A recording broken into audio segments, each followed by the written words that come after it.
Hello, everybody. So the internet really cracks me up. We had a good news. Michael Saylor bought Bitcoin. He bought the dip. But the retail investors seem disappointed. And as always, it seems like retail investors just don't like the price action because they are short-term oriented, short-term minded. Last week there was no buy, and last week people were very unhappy. He didn't buy the dip. And so you wanted him to buy the dip, right? And so this week he buys the dip and people are unhappy all over X. People are unhappy. He didn't buy enough. Well, MicroStrategy is playing the long game. MicroStrategy is not trying to necessarily nail a big buy right before Friday options expire, for example, or right before someone's leverage position on an MSTR is about to blow up or something like that. No, that's not the game that he plays. He plays the long game. To me, this buy of the week was not a meaningful buy because this was the STRK ATM test. This was the first time that the STRK ATM used, and I know this is 3 clicks away and you gotta click on the PDF and you have to go read the form to realize that these buys are special. They're special, 10.7 million, because they were not done with the common stock ATM. You see, another reason why people should rejoice today if they read the form, he didn't use the common stock ATM. That's something to rejoice, but we don't see that online right now. It's very frustrating. Anyways, he used the STRK ATM. The first time the STRK ATM program was used, and he sold 123,000 STRK shares under the STRK ATM for proceeds of $10.7 million. And of course, in a typical Saylor fashion, 12 hours, 18 hours, 6 hours, we don't know how long it takes him, but as soon as he issues the ATM, issues the new shares, the money hits the account, he writes back, turns around, and buys the Bitcoin. We know he does this very, very quickly. And so that's why $10.7 million of Bitcoin were purchased at 82,900 Bitcoin, with the proceeds from an ATM on the STRK preferred stock, the preferred stock that yields 8%, and that's pillar number 3 of the debt-raising strategy and fundraising strategy. Of course, the preferred is an hybrid. Of course, ATM is not debt at all. Whenever you read about MicroStrategy, one of the ways he can tell someone is not well-versed in MicroStrategy is when they call MSTR a debt story, when, I'm sorry, MSTR is not a debt story. It hasn't been in years, and as long as the convertible debt plan is not, as long as Saylor doesn't make a bigger dent in that plan, as long as we have 14 billion left on that plan, you're still not going to be a debt story. This is mostly an ATM story right now, and of course, it remains an ATM story if he's gonna start tapping the STRK preferred ATM, a little harder. And so the point is, what is the big story? It's a story of selling a dollar bill for $3 or for more than $3 in the case of a STRK preferred plan. It didn't sell a dollar bill for $1.80, $1.70. If you look at the price to NAV, he did not do that. He didn't use the common ATM. He used the preferred ATM. That's the first time he does that. So let's go through the math really quickly. So what happened? He sold $10.7 million of STRK stock at the market. That's about $87 per preferred stock. He sold 123,000 shares, about $87 a share. Now, the STRK preferred stock, we know converts, will likely convert if the market is anything efficient.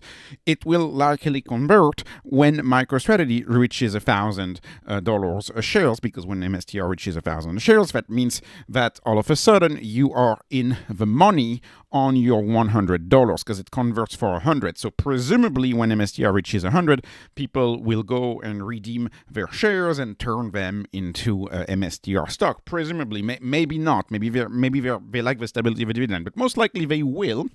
And that's how this debt is paid off. That's how the preferred is paid off. It's paid off via dilution. So what's going to happen? The current price is $287. The price at which, of course, the MSTR stock, the common stock, will be diluted, it will be $1,000. And so what do? You calculate what's the price to NAV theoretical. That's a 3.46. So a 3.46.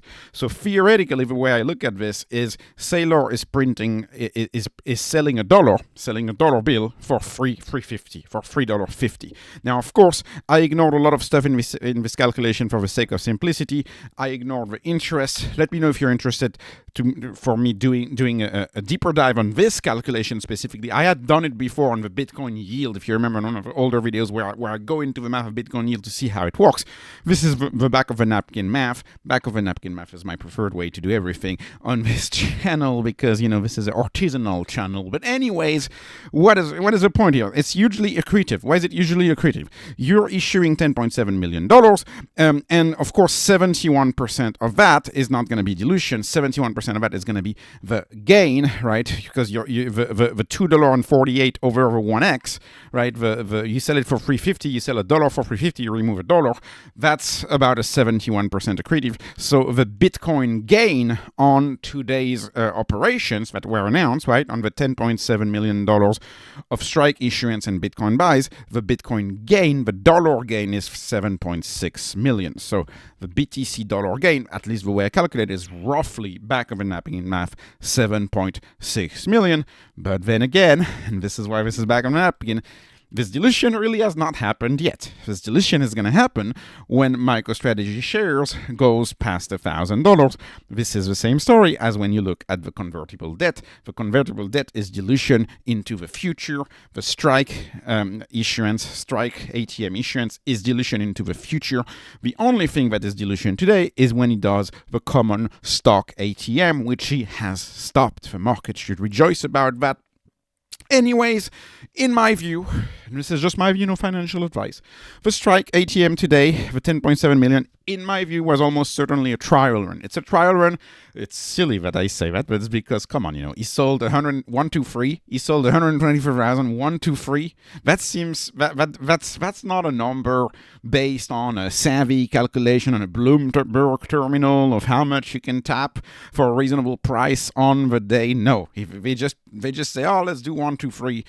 And they got the money, and they did a test run and a trial run. That is the way I think of this. Another reason why I think it's a trial run, and this is not going to be the bias going forward, is because if you divide 10.7 million of the ATM and the money left, 10.99 is the authorization, the 21 billion. We now have 10.99 billion left. That would take you about 37 years of doing this every week in order for you to exhaust the ATM. We know how quick it does. He's not going to take 37 years to exhaust the $21 billion strike ATM. I don't think that's going to be the pace of the strike ATM. I think he will speed that up. I think this was a trial run, but, and this is really not bad for a test run. This is what I throw here, right here. Note that, like I said, that gain, that $7 million gain, $7 million gain in a week. If you annualize that, that's $395 million a year in BTC gain for a test run. And so if you tack on a multiple of 15 times gains, multiple of 50 times PE, quote unquote, multiple on 395 million, you get almost 6 billion of theoretical value of the market cap that is clearly not accounted for today. If you look at the market's reaction, in my view, this is not bad at all for a test run. Wait until he goes heavy. But the beauty of this is a pro-volatility behavior. Nobody expected this to happen today. He has to remain unpredictable for the stock to remain unpredictable and high volatility. And the higher the volatility, the more the people are going to buy the strike ATM and the convertible debt. He has to foster that volatility.